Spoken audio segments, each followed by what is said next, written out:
Bismillahirrahmanirrahim. Assalamualaikum warahmatullahi wabarakatuh.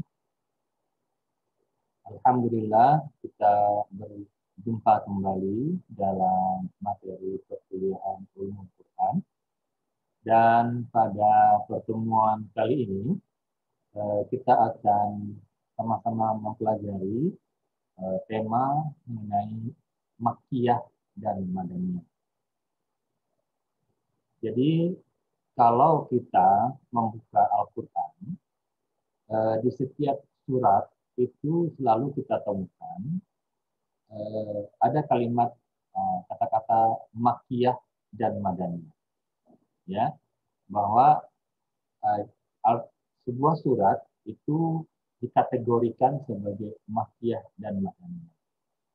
Nah, apa sesungguhnya Makkiyah dan Madaniyah ini? Nah, mari kita lihat bersama-sama.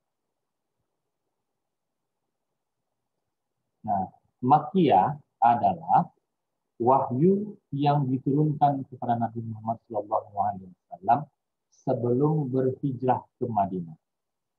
Ya, jadi ayat-ayat Al-Quran yang Allah turunkan kepada Nabi Muhammad SAW sebelum beliau melakukan hijrah dari Makkah ke Madinah, maka itu disebut dengan ayat-ayat Makkiyah, ya, yang turun sebelum hijrah. Nah, adapun Madaniyah adalah wahyu yang Allah turunkan kepada Nabi Muhammad SAW setelah beliau hijrah dari Makkah ke Madinah. Ya, setelah beliau hijrah dari Mekah ke Madinah. Jadi, poinnya adalah bahwa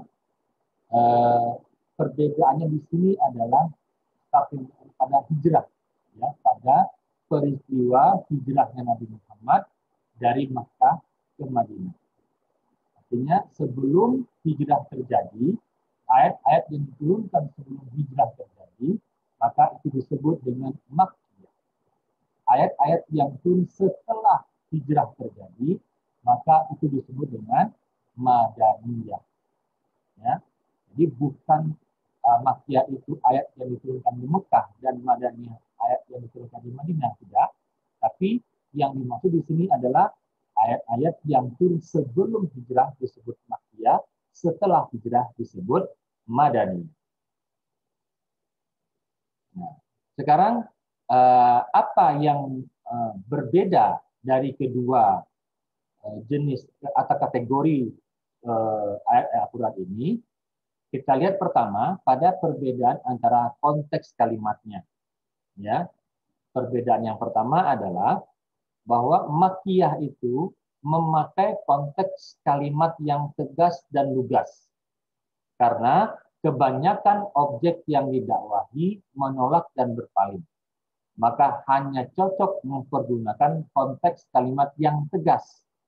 Contoh surat Al-Mudaththir dan surat Al-Qamar. Jadi kalimat-kalimat yang digunakan pada surat-surat Madaniyah ini bentuknya tegas dan lugas. Straight to the point. Seperti surat Al-Ikhlas. Qul huwallahu ahad. Katakanlah Allah itu Esa. Jadi kalimatnya jelas dan tegas. Ya, kenapa? Karena orang-orang yang didakwahi ketika itu masih lagi dalam tahap diperkenalkan dengan Islam. Ya, dan kebanyakan mereka itu dalam posisi menolak dan berpaling dari ajaran yang dibawa oleh Nabi Muhammad SAW.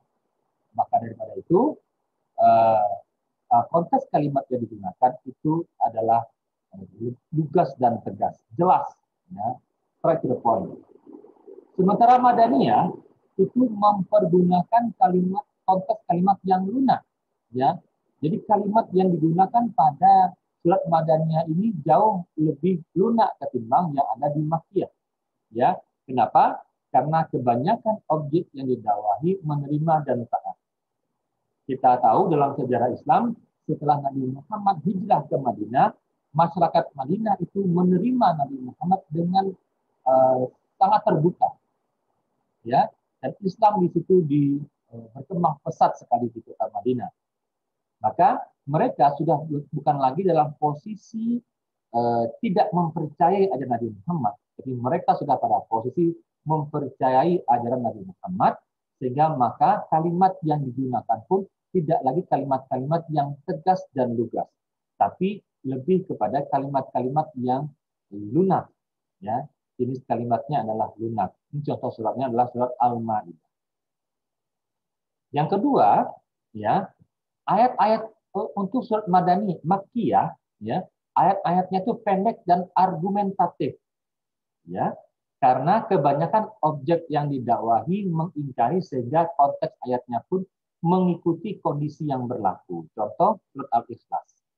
Jadi ayat-ayatnya itu kalau kita lihat dari Makkiyah itu pendek-pendek ayatnya, ya, pendek-pendek dan seperti yang tadi, lugas dan tegas. Ya, seperti tadi saya contohkan Al-Ikhlas, Qul huwallahu ahad, Allahus samad. Ya, kalimatnya pendek-pendek. Sementara Madaniyah itu kalimat ayat-ayatnya itu panjang dan penjelasannya tentang hukum. Ya, namun tidak argumentatif karena disesuaikan dengan kondisi objek yang didakwahi. Ya, contoh suratnya adalah Al-Baqarah.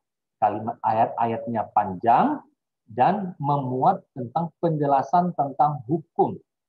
Ya, tentang hukum. Nah, contohnya Al-Baqarah, ya sangat panjang, ya. Contoh surah Al-Baqarah itu. Dzalikal kitabu la raiba fihi hudal lil muttaqin. Kan panjang ayatnya. Beda dengan Makkiyah yang pendek-pendek. Qul huwallahu ahad.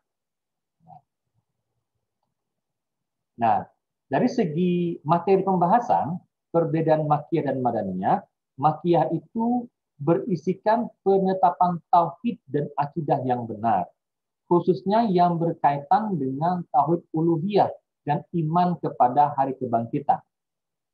Ya, jadi materi yang dibahas pada ayat-ayat Makkiyah itu adalah materi tentang penetapan tauhid, tentang akidah, tentang keimanan, tentang kepercayaan pada Allah Subhanahu wa taala, tentang hari kebangkitan.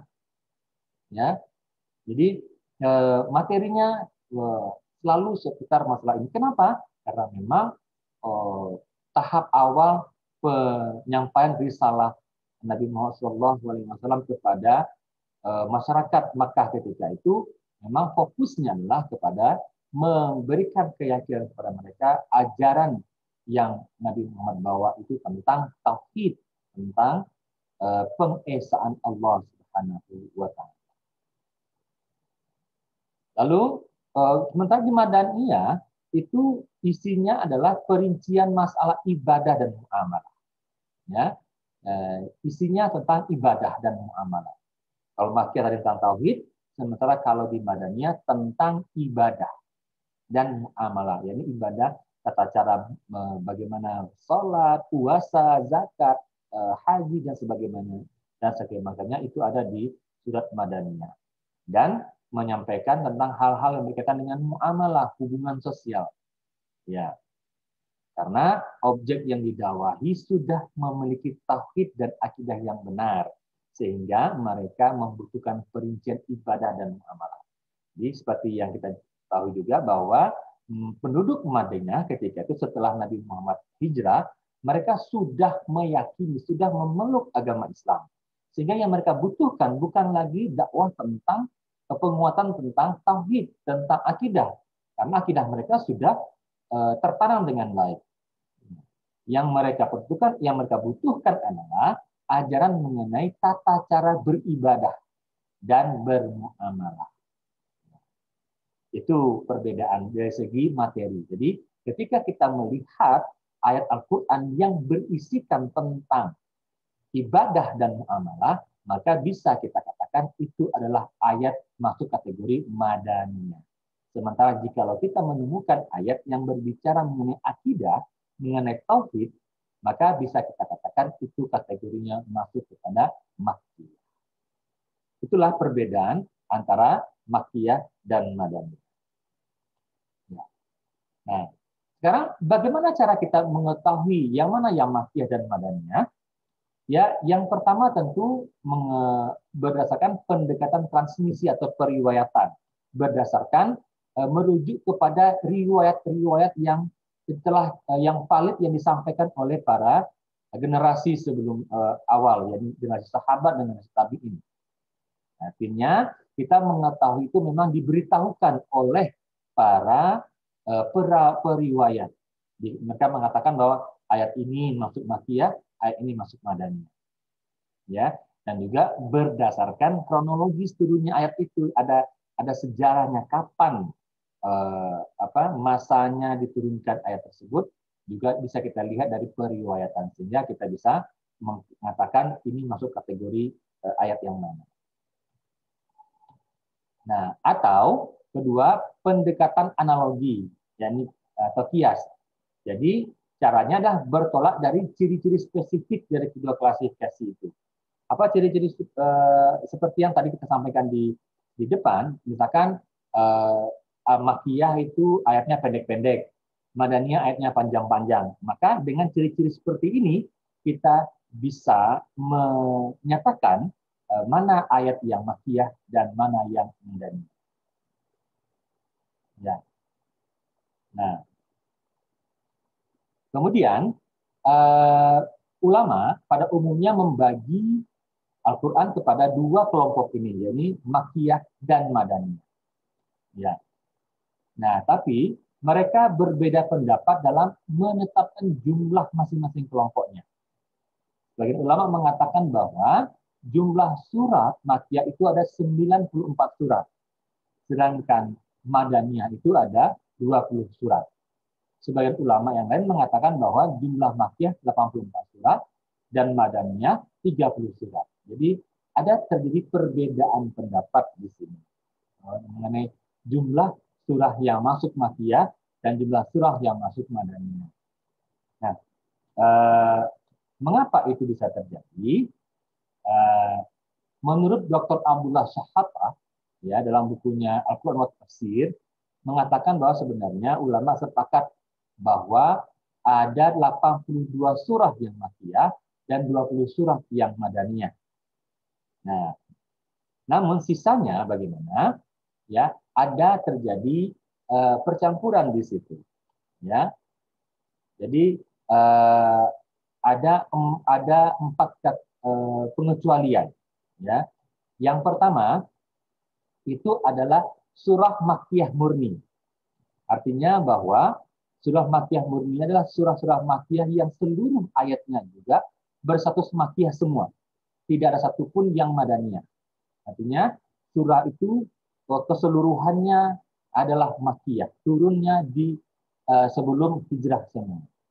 Ini diperkirakan 58 surah yang berisi 2074 ayat. Nah, contohnya surat Al-Fatihah, Yunus, Ar-Ra'du, Al-Anbiya, Al-Mu'minun dan lainnya dan sebagainya. Ya. Ada juga yang kedua surah Madaniyah murni, yakni surah-surah yang semua ayatnya itu adalah Madaniyah. Ya, Madaniyah. Dan ini disepakati ada 18 surat yang terdiri 737 ayat.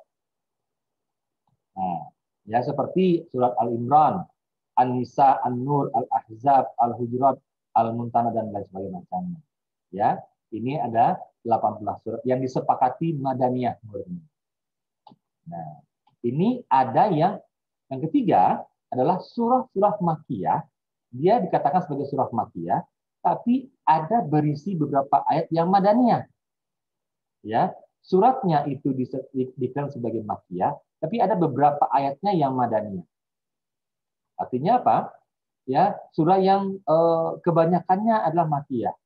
Sehingga statusnya berstatus Makkiyah, tetapi ada sedikit ayatnya yang berstatus Madaniyah, yakni turunnya di setelah hijrah ayatnya. Nah, ini ada 32 surat yang terdiri dari 2.669 ayat. Contohnya Al-An'am, Al-A'raf, Al-Waqi'ah, Hud, Yusuf, Ibrahim, dan semacamnya. Ini surahnya adalah Makkiyah, tapi ada sedikit ayatnya yang Madaniyah. Nah, kategori keempat, sebaliknya, dia surahnya Madaniyah, tapi berisikan sedikit ayat Makkiyah. Ya, ada 6 surah tentang ini. Contohnya surah Al-Baqarah, Al-Maidah, Al-Anfal, At-Taubah, Al-Hajj, Muhammad, dan Al-Qital. Ini adalah 6 surat yang berisi, yang dia adalah Madaniyah, tapi ada sebagian ayatnya berupa ayat Makkiyah. Nah, sekarang berikutnya adalah apa manfaat kita mengetahui Makkiyah dan Madaniyah ini? Itu apa sih sebenarnya kita mempelajari ini? Ya, yang pertama tentunya untuk memperlihatkan begitu indahnya pun sastra Al-Qur'an.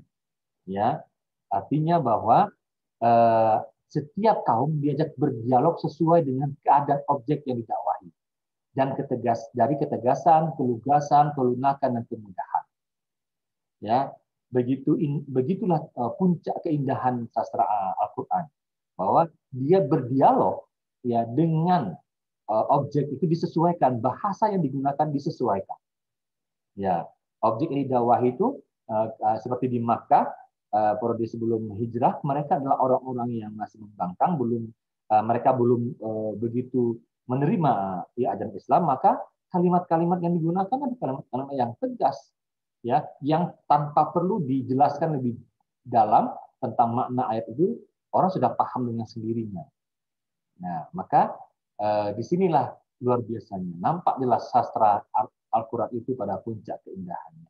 Dia mampu berdialog, menyesuaikan dialog kalimat yang digunakan dengan objek yang diajak berdialog.